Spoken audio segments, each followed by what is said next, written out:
Hello, everyone. I'm Phoenix Tremaine, and I'm continuing my binge watching of the Tyler Perry's The Oval. Excuse all this noise. My phone was, I forgot, I charged my phone and forgot to turn it back on, so now it's doing what it's doing. But anyway, you're here for Tyler Perry's The Oval, Episode 5, Allies. Now, before we get started, please take a moment to subscribe to my channel. This is a new channel. Only has 500 subscribers. I'm trying to make it to 1,000 as my next goal. I do have another channel you'll find in the description box, which has over 20,000 subscribers, where if you want to, see more soaps and different things like that, we do reviews over there too. So without further ado, let me get into this Tyler Perry's The Oval Episode 5 Allies review. Barry identifies a body that looks like Ruth. She has a tattoo and a scar, but if you're watching Ruthless, you know that is not her. I think that they should not have shown her face because they kept saying the face was mutilated because, Ruth isn't dead. I don't think it's strange because I did not know that Ruthless was happening at the same time the Oval was happening. I thought Ruthless happened after the Oval first half of the season happened, but that's not what happened. But watching Ruthless is on about day 3 now, and the Oval is on like day 2-ish, and since Ruth is clearly alive 3 days later, and she's going to be, in the rest of the show, I can safely say that that's not Ruth. And why else would she have a mutilated face if they were just going to kill the character off? So Sam tries to save Richard's job by appealing. Oh, and that supposed Ruth happened on day 1. So if Ruthless is already on like day 2 or 3, then that's not Ruth. So Sam tries to save Richard's job by appealing to Donald, and Sam tells Kyle he's been relieved and he seems surprised. So Kyle's obsession with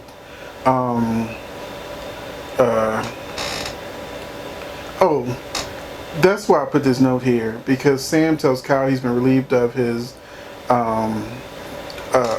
post, but Donald already told him at the car that he was relieved of his post, so not sure why his character was suddenly surprised. And Bobby is staying with Kyle. So we find that not only are they staying together, but Kyle and Bobby had sex when Bobby was drunk, and because he says, "I'll never be that drunk again."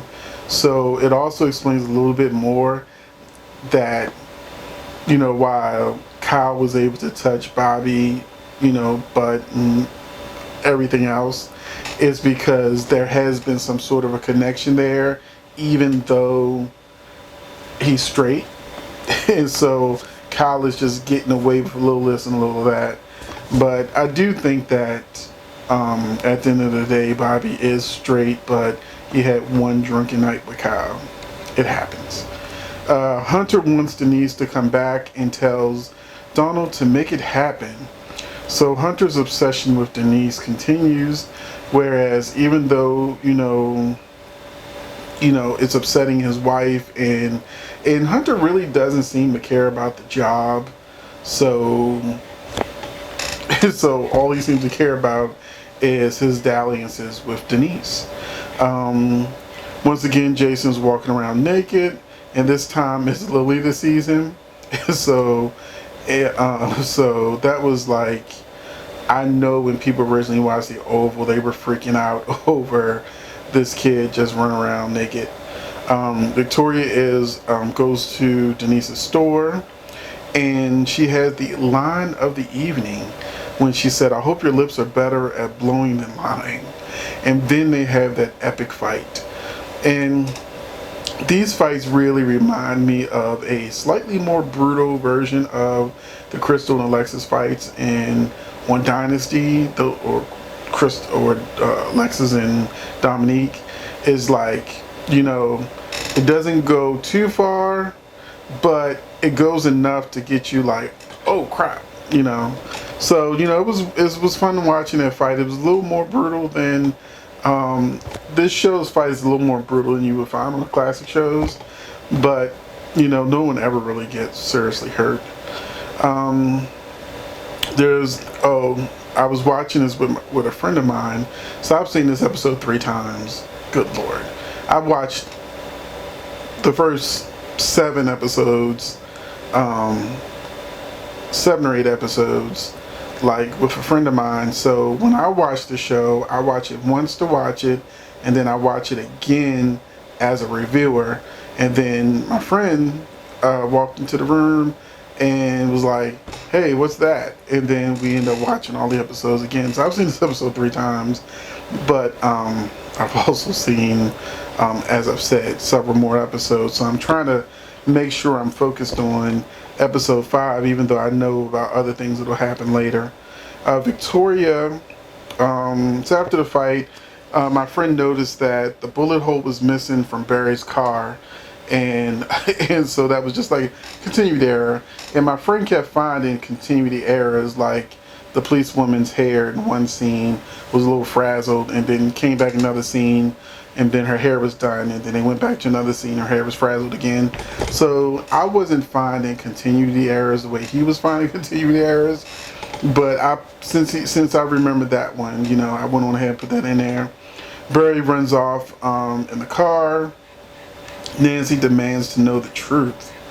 Victoria asks Lily to be allies, as Victoria also realizes that Lily cheated.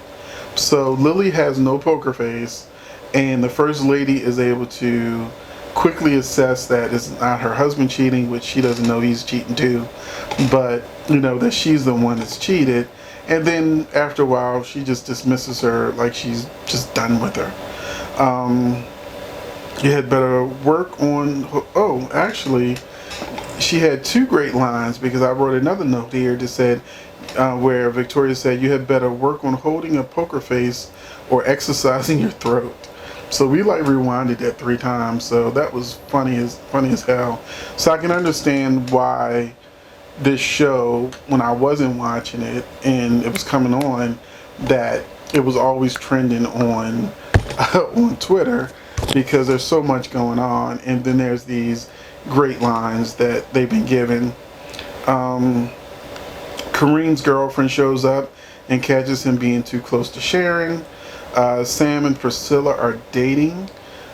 So that was just some new information. We didn't know Sam and Priscilla are dating. I still don't know if Jean, because I finally forgot the maid's name, Jean, if Priscilla is her aunt, because she still calls her Priscilla. So I know my aunts, I call Aunt such and such, you know, but she said it was her aunt that helped her get the job, and the person she keeps calling is Priscilla. So I was just wondering, maybe Tyler can like establish that for us too, so we know all the family connections. Jason wants to know where the maids live, and Priscilla lies and says it's co-ed to try to, you know, not have him do anything creepy down there. Nancy realizes her kitchen knife was used on the woman in the morgue, and she gets very worried. So that was the episode. It was good. It kept my attention.